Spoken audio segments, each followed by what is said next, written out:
Hey guys, it's Justin with Chicken and Biscuits Farm, and today we're going to talk about some ways that you can prepare for a hurricane on the farm.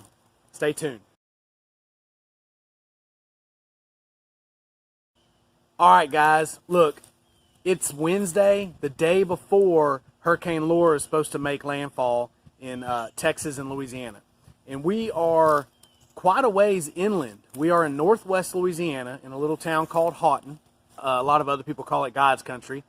And by the time this hurricane reaches us, it's still supposed to be a hurricane and not a tropical storm. So we're used to preparing for storms on the farm, but we've never really prepared for 60, 80 mile an hour constant winds. So I wanted to take a moment today and just show y'all what we're going to do to prepare for it and how we're going to try to secure our animals and everything in that nature. What are some of the things we need to think about in hurricane force winds? Well, our structures. I built all the structures out here on the farm. This is our chicken coop. I'm not really worried about the coop itself or any of my barns, but what I'm kind of worried about is that the storm's supposed to be coming from the south, maybe slight southwest, but predominantly south, okay? So I'm going to turn around. That's the south. So that wind has a lot of opportunity to gain force across that pasture. And it will come over that ridge, and it's going to be blowing really strong. So let's just talk about some of the things we can do. Well, for one, we need to make sure all of our animals have water, okay? Now, we have well access, but we are on a community water. But what if their pumps go down? Or what if lightning strikes one of the treatment? So I'm going to go around, check all the waters. And also, let's hit on the food storage, okay? Do you stock up on food for your animals? I mean, we do here on the farm, but we usually leave them in the barns where they don't have access to them. Well, if by chance a wall came out of that barn or a roof panel flew up, we'd lose a lot of food. And you know as well as I do that feed is not cheap. I mean, maybe you grow your own. We're going to get to that point on our farm, but right now we still have to supplement our animals with feed. So we want to make sure that we take precautions to protect that feed. If you have a garage, I would encourage you to put a lot of the bags of feed in the garage. That way, if one of your barns, if it fails or if it gets water intrusion, you won't lose a bunch of feed as well, okay? So we're going to do that. We're going to check all of our feed that's not in a secure container. We're going to move that. Another thing is the animals themselves. Well, I know y'all can hear these sheep. That's some of our sheep. The animals themselves, guys, they're going to tough it out. All right, they'll duck, hide, they'll get next to something that's sturdy, or they'll blow away. I don't know. Haven't been here, haven't done that. So behind me, you'll see that is a little chick brooder, and that right there is where we have some pullets. So I'm going to show y'all how to secure those. Also, if you have kids like we do, we have 5 still at home, 7 altogether. We've all seen the videos of trampolines flailing through the air and taking out fences and back porches and stuff like that. You want to make sure that everything is secure as possible, because once it starts coming through, you're not going to have the opportunity to come out here and bind stuff down and get it right. We want to do everything the day before. That way you're double checking everything. You don't forget anything. And along the way, maybe you'll find something that you didn't think about from a prior storm. All right, so I'm in here making sure the bunny barn food isn't exposed to the ground for the rain blowing in and stuff like that. Another point that I might mention is that you want to make sure they actually have food to protect. And apparently mine were fed the last bit of food today. So it looks like I'll be headed to the feed store in a little while and stocking up on their food in case the feed stores lose power and can't do business. So that's another good point, and I learned while I was making my rounds. All right, guys, I know we talked about the structures earlier, but this bunny barn was built out of nothing but scrap fencing, okay?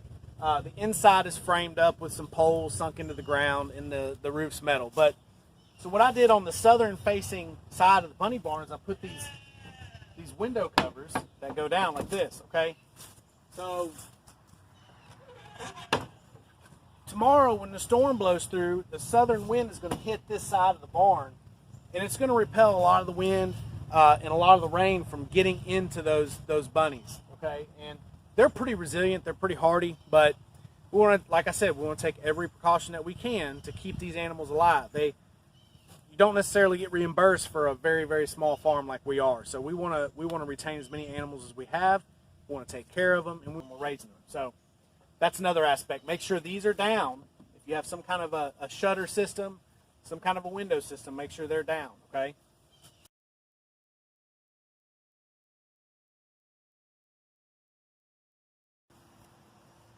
Hey guys, look, last thing I want to do is drive T-posts, but as you can see, I've got these two chicken tractors. I'm going to drive a T-post in between them and then bind them all together. I just don't want them to flip over and then all the chicks fly away. So I guess I'm going to drive a couple posts.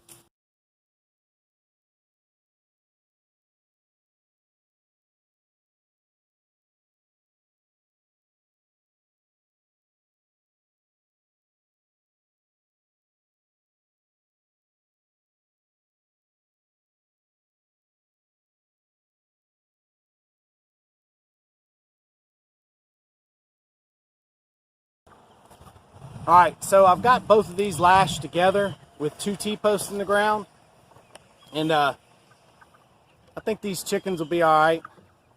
These ones are a lot bigger than the little chicks I got over here in this one. And guys, this chicken tractor right here, that was just a use what you got kind of deal in the moment, kind of a prototype.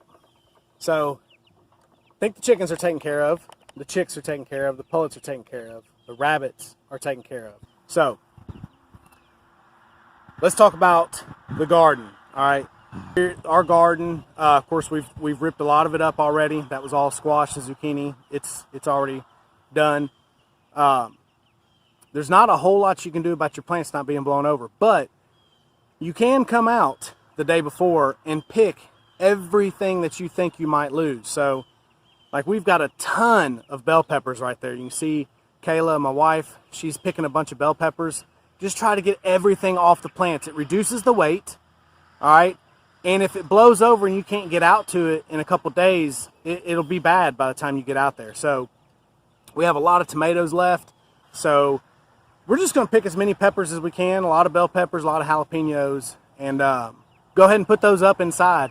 And even if they're not as big as we want them or as ripe as we want them, at least they're going to be used and utilized. So y'all think about that too. Don't forget the garden. All right, guys, I think that's it. I think I've covered everything that we're going to do on our farm to prepare for Hurricane Laura. And I just looked at the news and they've upgraded it to a Category 4. So wish us luck. Remember, this is our first video that we've uploaded, okay? Just so happens that the hurricane's coming tomorrow. But stick around. We've got a lot of really cool stuff that we're going to do on the farm. We're a big family, and we can't wait to have you follow along with us. So just like and subscribe, and you'll be able to catch all the next videos. All right? Like and subscribe. We'll do one a week. See you soon.